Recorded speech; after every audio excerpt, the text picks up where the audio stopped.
some extraordinary things, and they haven't quite managed it yet in Libya. And we have a kind of bizarre situation there where it's become a shooting war. And also you have the intervention now of NATO. So it's a problematic one, because it's a war.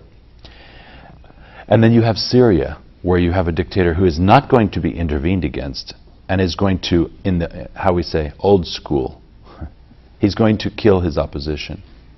Will it last for 5 years more? Will his dictatorship last? I don't know. Will it spread to the other parts of the Arab world? That's what Obama's speech was about a couple of days ago.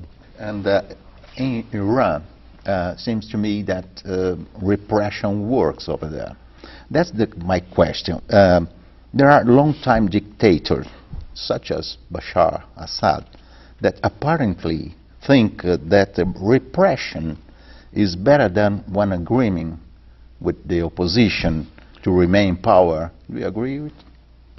In some cases, repression works. You know, if you kill everybody who is against you, then there's nobody against you.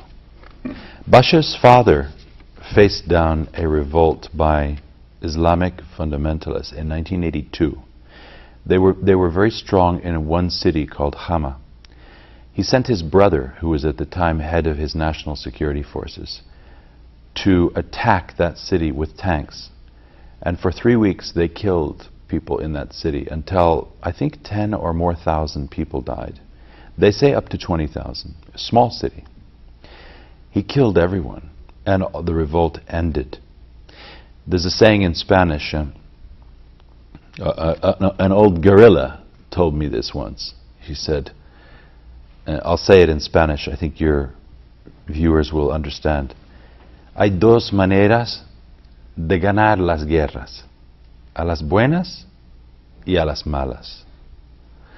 As dois funcionan. In the case of Bashar, he knows that nobody's going to come after him. He has no choice but to fight a las malas, because he represents a tiny minority. You know, he's not elected. He's the son of a dictator, and he's a dictator. If he gives 1 inch, he feels he will lose everything, and he has nowhere to go. So he has no choice but to fight. It's all or nothing there, as it is in Libya, all or nothing. That's what happened in Egypt too. They finally looked at their dictator and they said, "How dare you? Nobody elected you. You know, how dare you speak to us? And on top of that, you're stealing our money. You're making us poor. And on top of that, you want to force your son on us." And that's what's new in the Arab world. So I think there is a before and after. And going back to your first question, that's what's extraordinary and changing. You know, as it did at one time in Latin America, or in, you know, what were the Bolivarian, what was that about? Yes, it was about one group of elites throwing off another. The Creole aristocracy throwing off the old monarchies. But in a sense, there was that same realization of opportunity and historic change. And that's what we're seeing in the Middle East. And Al-Qaeda has nothing to do there.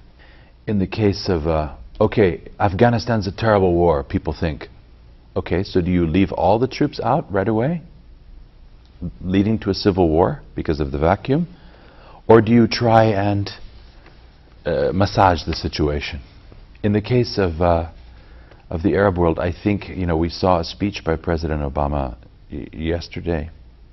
this week. We saw a speech by Obama this week in which he promised a series of measures. They seem rather, you know, measured, not too exciting. But it's the message he's trying to send, because he's aware that it's a very, very fragile situation in the Middle East. And anything he says overly emphatically can be taken in different ways and acted upon. You have to be very careful in this situation. And so he's talking about making economic incentives for democratic change. I think this is important. It would be good to see more of that done. And as for intervention, we have seen that he's tried to take a back seat, for instance, in the shooting war in Libya. I think there's, like I say, there's no perfect way to behave, but he's doing probably something approaching the right thing for the United States at this time. They're very devious, and it's aimed. It's a kind of toxic environment. So when the Americans are dealing with Pakistan, they may trust you, but they don't trust him, and they know that he may try to kill me. That's the nature of the U.S. and Western relationship with Pakistan. It's deeply toxic, and what you hear in public and on the news, and when you hear these wonderful statements made about Pakistan is fighting against terror, that's not what the person who's saying it really believes. And they've missed so many times.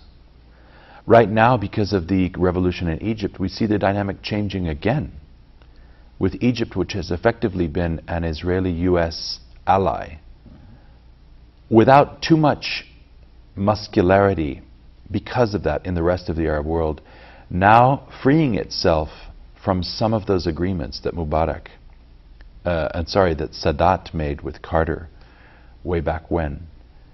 It's just recognized two of its traditional enemies, Hamas and Iran.